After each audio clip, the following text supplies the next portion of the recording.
What shoe should you buy next? The answer is in your wear pattern. Heel drop, pronation, midsole, outsole, waterproof, breathable, uppers, rock plate. What does it all mean? And more importantly, what does your wear pattern tell you about the next pair of shoes you need to buy?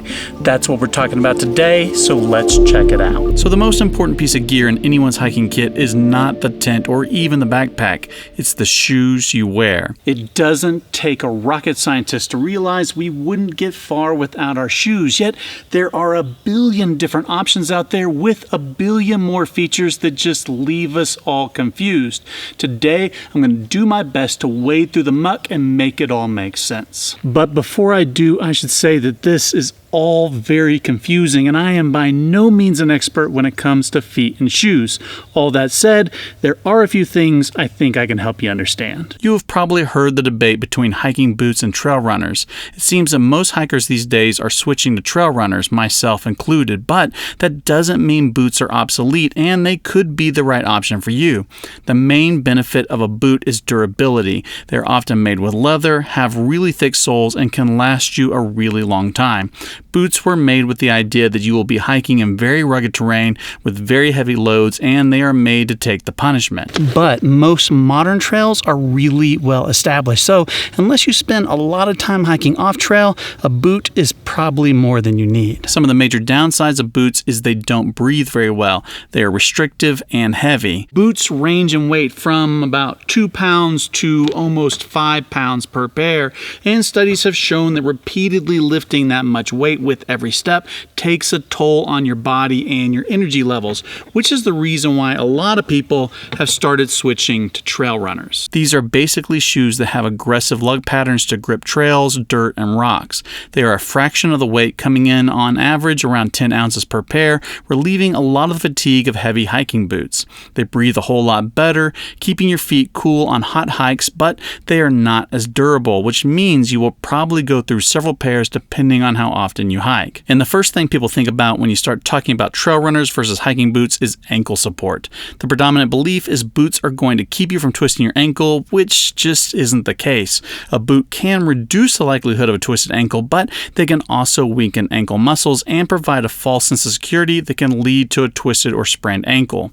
If you have a damaged ankle, a boot might be the right choice to help protect and heal, but ultimately the best defense against twisting your ankle is a strong ankle muscle that only comes from exercising those muscles in a low-cut shoe. Now, there are a couple considerations. For instance, boots are almost always going to need a long breaking in period, where trail runners will often be fine straight out of the box. Now, there are exceptions like the synthetic boots that probably won't need that long of a breaking in period, and even with trail runners, it's a good idea to break in your shoes, especially before a long hike. Now, let's talk about one of the biggest features you're going to encounter when shopping for hiking footwear: waterproof membranes. The likelihood that you are going to encounter water or mud on the trail is very high, and because of this, a lot of people seem to think you need a good waterproof shoe. And I used to be one of these people, telling everyone I knew to spend the extra money to get a waterproof membrane. But I have since changed my mind.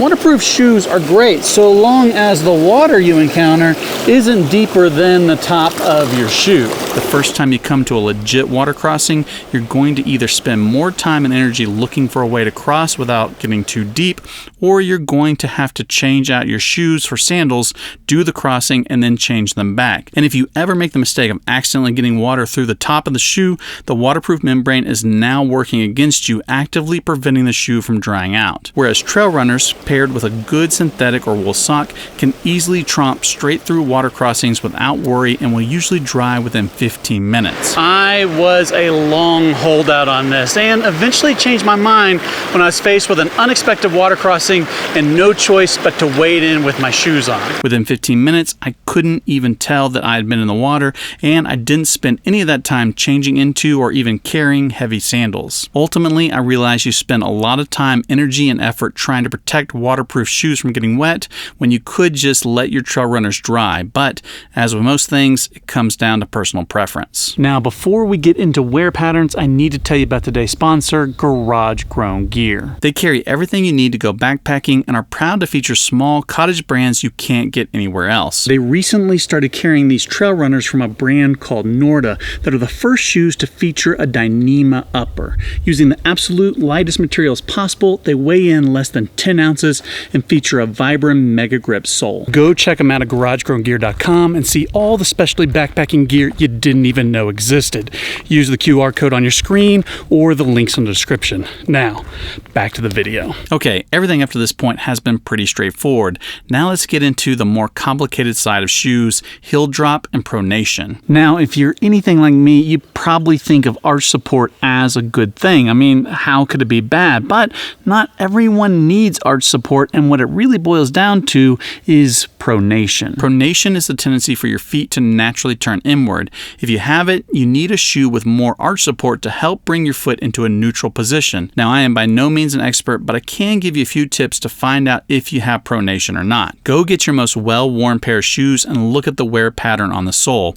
Is it more in the middle of the shoe or is it more on the inside edge? Then you need to know if this particular shoe is a supportive shoe or a neutral shoe. If it's neutral and the wear is mostly in the middle, you have a naturally neutral foot with no pronation. If it's a neutral shoe with wear on the inside edge, you do have some pronation and could benefit from more supportive shoes. But be careful, because if you accidentally bought a supportive shoe and mostly see wear in the middle, you probably still have pronation and need to continue to buy a supportive shoe. Or if you have a neutral foot and accidentally bought a supportive shoe, you'll probably see wear on the outside edge and need to buy a neutral shoe. But what if you don't have an old worn out shoe to inspect? Well, you can still get a good sense of your foot type by stepping on a dry piece of cardboard with wet feet. Next time you get out of the shower, grab an old box and step on the cardboard and look at your footprint. You should see a pretty clear imprint with or without an arch. If you don't see a clearly defined arch shape, you are likely flat-footed, which is another name for pronation. Your arch is low and you need more support to bring your foot to a neutral position. If you do see a clearly defined arch, you will do fine with a neutral shoe. If you suspect pronation, it's obvious to get a professional opinion from a doctor rather than just some guy on YouTube, but hopefully this is a good starting place. Now, the last thing you're going to notice when you're shopping for shoes is heel drop. Heel drop refers to the height difference between the heel of your shoe and the toe, and it's measured in millimeters, but what does it do? Well, once again, I'm no expert, but I do know that heel drop affects how your foot strikes the ground. Higher heel drop is going to encourage your heel to strike the ground first, whereas a lower heel drop will encourage the toes or the middle of the foot to strike first, and depending on where your foot strikes, it puts stress on different parts of your body. A heel strike from a higher heel drop is going to put more stress on your knees and hips, whereas a toe strike from a lower heel drop is going to put more stress on your ankles and calves. So, if you've been experiencing pain in your hips or your knees, you might benefit from a lower heel drop. Or if you have an ankle or calf pain, you might want to go higher. And again, I'm not an expert and there's probably more to it than this, but this is my understanding. I can say if you decide to buy a shoe with a lower heel drop, it's best to ease into it and let your foot get used to it first. Now, is that everything you need to know to buy your next pair of shoes? Probably not, but hopefully it gets you close. If I got something wrong or I forgot something, I'm sure you'll let me know down in the comments below. While you're there, be sure to like, subscribe, and do all those other things. And as always, thanks for watching.